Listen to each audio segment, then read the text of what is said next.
Okay, let's jump right into this explainer. Today, we're diving into a really fascinating intersection of evolutionary biology and modern neuroscience. We are going to explore what is basically the ultimate first principles breakdown of your nervous system. We'll uncover exactly how you can biologically rewrite your body's response to stress, radically optimize your sleep architecture, and drive deep systemic recovery. We're going to move from the massive macro problem of modern stress all the way down to the tiny molecular mechanics of a single breath. Here's our syllabus for today. We're starting with the chronic sympathetic trap, then we'll look at the vagus nerve biological break and the mechanics of respiratory control.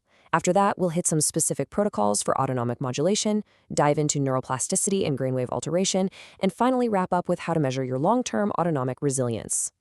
So, before we get into the weeds, I want you to think about this. What if the ultimate switch to control your brain's physical structure and your body's entire stress response has literally been hiding in your respiratory system this whole time? Like, how does this simple, completely automatic act of breathing act as a mechanical override for your entire nervous system? To answer that, let's start with Section 1, the chronic sympathetic trap. This is an evolutionary mismatch that millions of us are stuck in every single day without even realizing it. You see, our autonomic nervous system operates in this constant evolutionary tug of war. Think of it like a car. The sympathetic mode is your accelerator. It evolved for immediate physical threats, telling your amygdala to fire up the HPA axis. That's your hypothalamic pituitary adrenal axis. When that happens, your bloodstream gets totally flooded with cortisol and adrenaline. Now, on the flip side, the parasympathetic mode is your brake. It releases acetylcholine to calm down your neural activity and trigger deep recovery. But here's the catch. Here's the trap. Our brain's ancient threat detection system literally cannot tell the difference between a charging predator and a stressful work email. Being chronically stuck in this sympathetic accelerator state speeds up cellular aging, ruins your metabolic health, and completely blocks the deep stages of sleep that you absolutely need for brainwashing lymphatic clearance. Let's move on to Section 2 and see how we actually build a solution: the vagus nerve biological break and polyvagal mechanics. The crucial thing here is understanding what piece of anatomy actually lets us hit that parasympathetic brake. According to neuroscientist Stephen Porges' polyvagal theory, our nervous system operates on 3 evolutionary levels, kind of like a ladder. At the very top, the most evolved mammalian state is the ventral vagal. This is where we feel safe, connected, and socially engaged. But when we get overwhelmed, we drop a rung into sympathetic fight or flight mobilization. And if a threat feels totally insurmountable, we drop all the way down to the bottom rung, the ancient reptilian dorsal vagal freeze state. This theory completely changes the game on how we view stress, because it proves that our underlying bodily states dictate our emotional reality. And that brings us to the actual mechanism. The vagus nerve is the longest cranial nerve in your body. It wanders all the way from your brainstem down to your heart, your lungs, and your gut. It is the absolute main highway of your parasympathetic nervous system. But here is the biological master key. While your autonomic nervous system operates totally involuntarily, breathing is the only voluntary lever you have on the vagus nerve. It is a literal backdoor into your body's stress response. So how exactly does pulling this lever work? Let's get into Section 3, mechanics of respiratory control, and look at the crazy biological chain reaction of a single breath. To really get this, we have to talk about respiratory sinus arrhythmia, or RSA. It sounds intimidating, but it's just the natural beat-to-beat variation in your heart rate that happens while you breathe. RSA proves that your heart and your lungs are physically tethered together by the brainstem. More importantly, though, a high RSA isn't just a sign that you're calm right now. It's actually a fundamental indicator of biological youth and systemic resilience. Let's track this timeline in slow motion so you can see the precise molecular mechanics happening inside you. When you start a nasal inhale, your diaphragm pushes down, which decreases thoracic pressure. This physically reduces the amount of venous blood returning to your heart. Because of that, your brainstem quickly suppresses vagal tone, making your heart rate speed up. But watch what happens on the exhale.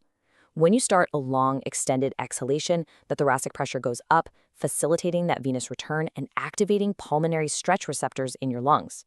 Those receptors send a signal straight up to your brainstem, which instantly hits the vagal brake by dropping acetylcholine right onto the sinoatrial node of your heart, forcing your heart rate to slow down. Cause and effect. Every single breath is a manual override. Okay, let's look at how to practically use this in Section 4, protocols for autonomic modulation. These are the actual clinical tools you can use. First up, we've got box breathing, the 4-4-4-4 protocol. You inhale for 4 seconds, hold your lungs full for 4, exhale for 4, and then hold empty for 4. Now, box breathing isn't just a neat relaxation trick. It's a highly engineered input signal. The inhale stretches the baroreceptors in your aortic arch, and the exhale maximizes that respiratory sinus arrhythmia we just talked about. This is the exact protocol utilized by Navy SEALs to maintain extreme cognitive focus when they're under life or death pressure. But the true magic of this protocol is actually in the breath holds. For people who deal with high anxiety, the chemoreceptors in the brainstem are super hypersensitive. They'll misread a totally normal, safe rise in carbon dioxide as a life-threatening lack of oxygen, which triggers a panic attack. The post-exhale, empty lung hold in box breathing deliberately lets CO2 accumulate. By forcing yourself to stay calm through that urge to breathe, you are physically desensitizing those chemoreceptors. You're essentially rewiring your brain's alarm system and actively raising your biological threshold for panic. Next is the 4-7-8 sleep protocol. Inhale for 4, hold for 7, exhale for 8. If you struggle with insomnia, this is absolutely your tool. It uses a massive 1-to-2 inhale to exhale ratio to strongly stimulate the vagus nerve. That 7-second hold elevates CO2 just enough to trigger a physiological response that pushes more oxygen into your brain. Doing this while you're lying in bed rapidly downshifts your nervous system, clearing out all that circulating cortisol from your day. And that cortisol clearance is essential because it clears the runway for melatonin to naturally rise, preparing your brain to seamlessly transition into deep, restorative, slow-wave sleep. Now, if you need rapid, real-time anxiety relief during the day, we have cyclic sighing. Here you take a smooth, deep nasal inhale, and at the very top you take a sharp, quick second sip of air. That second sip fully pops open the alveoli in your lungs. Then you follow it up with a really long, drawn-out mouth exhale, and you just repeat that for 5 minutes. In a recent landmark randomized control trial out of Stanford University, researchers actually compared 5 minutes of daily cyclic sighing directly against passive mindfulness meditation. The results were wild. Cyclic sighing yielded a massive 36% greater improvement in daily positive affect, meaning feelings of joy, energy, and peace, compared to traditional meditation. It also significantly lowered resting respiratory rates. It proves without a doubt that active mechanical control of your breath is just vastly superior to passively observing it when you need rapid stress reduction. Let's move to section 5.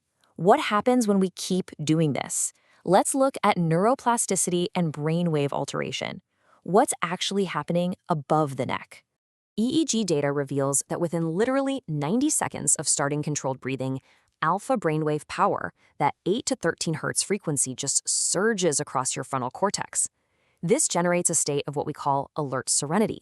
This highly organized electrical coherence sharpens your executive function and actively disrupts the default mode network.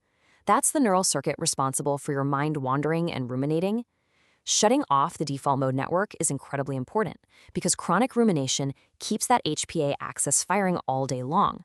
By disrupting it, you are stopping the downstream inflammatory cascades that destroy your cellular health. And if you keep this up, the long-term changes are profound. Chronic cortisol exposure literally causes your brain's memory centers to atrophy while making your fear centers physically larger. But fMRI scans show that just 8 weeks of daily mindful breathing actually reverses this. You are using structural neuroplasticity to rebuild your brain's hardware. You get measurable gray matter growth in your prefrontal cortex and hippocampus, and actual physical shrinkage of your amygdala. You are completely overriding those primitive fear centers with highly evolved, top-down executive control. Okay, so moving to section 6, measuring long-term autonomic resilience. How do we actually track these incredible changes? Well, the single most important metric you want to watch is heart rate variability, or HRV. This is the variation in milliseconds between your consecutive heartbeats. A high HRV means you have robust vagal tone. Your heart is highly flexible, effortlessly speeding up and slowing down. More than that, HRV is a direct proxy for how well your body manages allostatic load, which is basically the accumulated wear and tear on your physiological systems. It links your autonomic regulation directly to your long-term immune and cardiovascular health. As your breathing practice strengthens your vagus nerve, your baseline HRV is going to consistently climb. And if you're into tracking this data, clinical validations show there's a pretty wide range of accuracy among consumer wearables. Based on recent data, the Oura Ring Generation 3 and 5, which use high-precision finger PPG sensors, are currently ranking first for both sleep staging accuracy and minimizing nocturnal HRV error. So they're highly precision tools for watching your baseline autonomic tone improve. The Apple Watch Series 8 is right behind it. Wrist-based optical sensors like the ones in Fitbit and Garmin offer moderate accuracy, but they do provide really useful tools like real-time stress alerts to remind you to do your breath work. The big takeaway here is that you really don't need to go retreat to a mountaintop to heal your nervous system. The science is totally clear. Habit stocking, just 5 minutes of these engineered breath protocols every day, whether you use cyclic sighing for rapid recovery, box breathing for sharp focus, or 4-7-8 for sleep, that is enough to permanently recalibrate your autonomic baseline. By doing this, you're taking a brittle chronic stress response and replacing it with unstoppable biological resilience. It's just a completely fascinating biological reality to sit and ponder. Your breath is the only conscious key you have to an otherwise locked-down involuntary survival system. Knowing that you have the literal power to rewire your brain's architecture and downshift your cellular stress simply by changing how you exhale, what will your next breath look like? Thanks for joining me on this explainer. I'll see you next time.